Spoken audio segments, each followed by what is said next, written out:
اعوذ باللہ من الشیطان الرجیم بسم اللہ الرحمن الرحیم۔ کیا قربانی کے لیے 2 دانت کا بکرا یا 2 دانت کا جانور ہی ہونا ضروری ہے؟ اصل مسئلہ 2 دانت کا نہیں ہے، اصل مسئلہ یہ ہے کہ اس کی عمر پوری ہونی چاہیے۔ اور گائے اور بکرا اس کے لیے آیت اللہ سیستانی کا نظریہ یہ ہے کہ احتیاط واجب یہ ہے کہ اس کے 2 سال مکمل ہو چکے ہوں۔ 2 سال مکمل ہو چکے ہوں۔ عین ممکن ہے کہ بکرے میں یا گائے میں جب بکرے کی عمر 1 سال ہو جائے 1.5 سال ہو جائے تو وہ 2 دانت کا ہو چکا ہو، تو 2 دانت کا ہو چکا ہوگا، مگر اس کے باوجود آیت اللہ سیستانی کی یہاں احتیاط واجب ہے کہ یہ جانور قربانی کے قابل نہیں ہے۔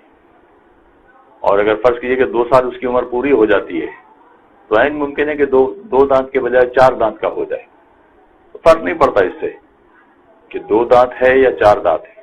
اصل مسئلہ عمر کا ہے۔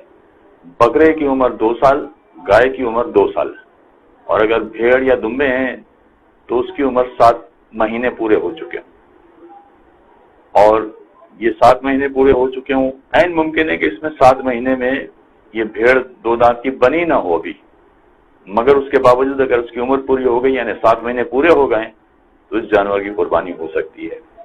اب ایک بنیادی مسئلہ یہ رہتا ہے کہ ہمیں کیسے پتہ چلے کہ یہ بکرا 2 سال پورے کر چکا ہے یا نہیں، گائے 2 سال کی ہو گئی یا نہیں، ہمیں کیسے پتہ چلے؟ جی ہاں، یہ مشکل مسئلہ ہے، شہر والوں کے لیے بطور خاص بہت مشکل مسئلہ ہے۔ چنانچہ جو اس شعبے کے ماہرین ہیں اس سے معلوم کرنا چاہیے۔ معیار 2 دانت یا 4 دانت یا کھیرا جانور نہیں ہے، معیار عمر ہے۔ چنانچہ جو اس مسئلے کے اس شعبے کے ماہرین ہیں ان سے معلوم کرنا چاہیے کہ جانور کی عمر 2 سال کیسے پتہ چلتی ہے، چاہے وہ بکرا ہو یا گائے ہو، یا مثلا 7 مہینے بھیڑ کے پورے ہو گئے ہیں، کیسے پتہ چلے گا کہ 7 مہینے کی ہو گئی ہے بھیڑ؟ یہ جو اس شعبے کے ماہرین ہیں ان سے پوچھنا چاہیے۔ ہو سکتا ہے کہ شہر والوں کے لیے دشوار ہو، مگر ان کے لیے کوئی دشواری نہیں ہوگی۔